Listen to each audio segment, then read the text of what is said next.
It's your buddy Peace and Harmony with you here today. Focusing in on really what are the main differences between a narcissist, a psychopathic individual, and a healthy individual. A narcissistic individual is a personality disorder. It has a physiological basis. It is based within the processing in the neural centers of the mind, which create from an origin that was perhaps based genetically, perhaps based in their environment.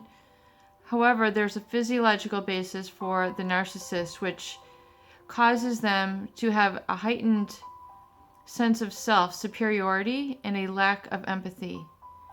And within this also is a real need, a unquenchable thirst for power over others, to control others.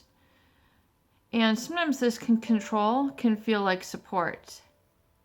Sometimes this control can feel like love. Sometimes this control can feel like nurturing. Sometimes the power that they exert over others can feel like confidence. The main issue, though, with a narcissist is that they lack empathy. So they're not able to really understand on an emotional level, which is a human level, human emotions. Pets, animals have emotions. We might even say, I think that there's a lot of energy in the plant kingdom also, where they really have an emotional being or an emotional resonance. Even great rock formations also have an emotional resonance to them. And the emotional capacity of a narcissist is one where they are devoid of empathy, so they're not able to understand really the emotional experience of another. They're not able to feel it, they're not able to sense it, they're not able to see it. And so where we then compare this to a healthy individual who has an open heart, what we call empathy. They're able to understand and actually feel without being threatened the positive and negative emotions of another. So if someone's feelings are hurt, they're able to get into their shoes. If they feel inferior to others because of the color of their skin, they're able to feel that. If they have lost a parent and are grieving or have lost a boyfriend or girlfriend, they're able to feel that without feeling threatened, without losing themselves. So that requires a certain amount of security, which is self-value, self-esteem. And likewise, they're able to understand the accomplishments and applaud and feel congratulatory feelings and emotions for the accomplishments of others without feeling threatened, because they know their value in life. They know their place in life. They know who they are. They know inherently that they're a person of value, whether they've arrived at this through their own knowledge, understanding, the reflection that others have given them. However, they're in touch with their value as a human being, and they're in touch with really the spectrum of human beings, and know their place, that they exist within that spectrum, and they are connected to that, and they don't have to be everything. They don't have to control. They realize their richness in life is by receiving and accepting others, especially those who have been wounded, those who have been hurt, those who have been shut out, who have been made an outcast, who have suffered at the hands of judgment of others, those who have been shut out because of their nationality, their ethnic background. That is a true experience and growth of empathy, is to feel and respect the feelings, needs, wishes, and positions of another, and welcome this experience with open arms. That is empathy. And so, and empathy allows each disparate or difference to coexist. And that empathy is saying, I see you, my brother. I see that you love and acknowledge what you do. And you are my brother, you are my sister in that. And you don't have to have my values. This is my values. Let me share them with you. And it is that opening up and saying, this is how I feel. This is my experience. This is my reality. And this is what I can give to you. And to have that reciprocity where you're able to speak and be heard. And then likewise, hear the speech of another. Hear where another is coming from. And this is a very important human interaction and a growth spiritually and emotionally, in which, I really feel that someone who is narcissistic or who is suffering from narcissism they're not able to understand that. They might have some degree of empathy, but especially when it comes to the people who are close in their life or in their work environment, they have a difficulty with that. They feel threatened by it. So they end up hurting others to maintain their sense of superiority. So it is a very sad thing. And realize that even on a more profound level, you have the psychopathic individual who not only do they lack empathy or feelings for others or an understanding where others have been and value and validate their experience and are open to hearing from them, but they lack a conscience. So a conscience is a sense of right or wrong, morality, immorality.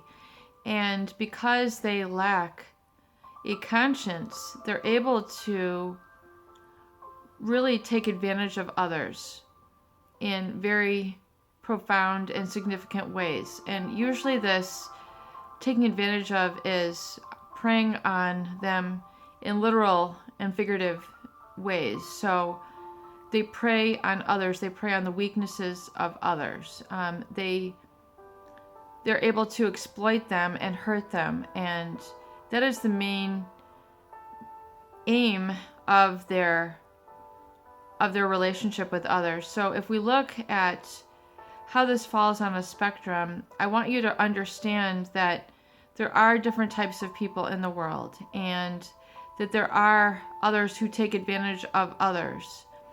Yes, we might occasionally hurt someone's feelings. Yes, we might, as children or as adults, having a underdeveloped heart, an underdeveloped mind, an underdeveloped consciousness, hurt others, but unintentionally.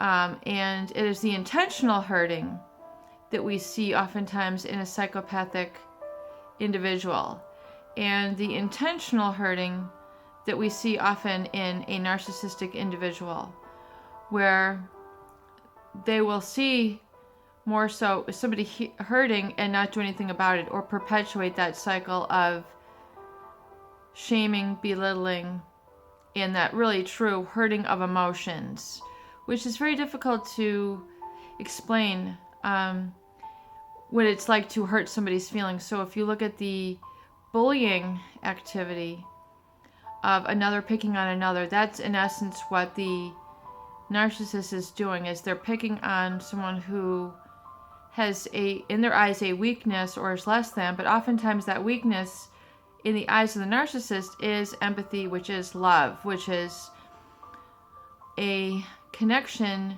to the divine, which is a higher power, which some will call Jesus Christ, and however you call it, it is up to you, but you will know it by its fruit and it bears in your life. And likewise, I think you have to understand that it is this lack of empathy which also causes quite a degree of the gluttony, the greed, and the harm to people and to the environment. So you have to realize that's how important it is to disconnect from those who are injurious to your heart, your body, your mind, and your spirit, and become accountable and responsible to yourself. It's time to take charge for your own internal reality. You have an internal reality. You have your own emotional being and presence. And it is this that you have to protect. It is this that you have to create a boundary around. And it's an invisible boundary. You don't, I mean, just like property, real estate has a line with which you live, but an emotional boundary is something that you have to enforce on an emotional level, an invisible level, where you have to realize that you have personal, emotional real estate. You have a presence, you have a place in life, and you're meant to give and love and exist and live from this space. And creating your boundaries oftentimes is saying, I'm not going to let those external events control my inner life. I'm not going to let it pollute me. I'm not going to let it dilute me. I'm going to protect my values and the joy really that I have in my life, because that is what the higher kingdom wants. Is they want you to exist in terms of an ethereal being, a feeling being. They want you to exist in that joy, that love, that giving, that which makes you unique, that's which makes you special, and that which is your trust. And being able to give with certainty, that knowing this is true and authentic to you, and that you can give unashamed and not be humiliated, embarrassed for existing as an ethereal being with love. So I hope this analogy will make sense to you and help you kind of put yourself where you are in the spectrum when it comes to being a person of love, gratitude, and an eternal being. Peace and harmony with you here today. I hope these videos do help. Please share and please subscribe for more great tools, videos, discussion, and support.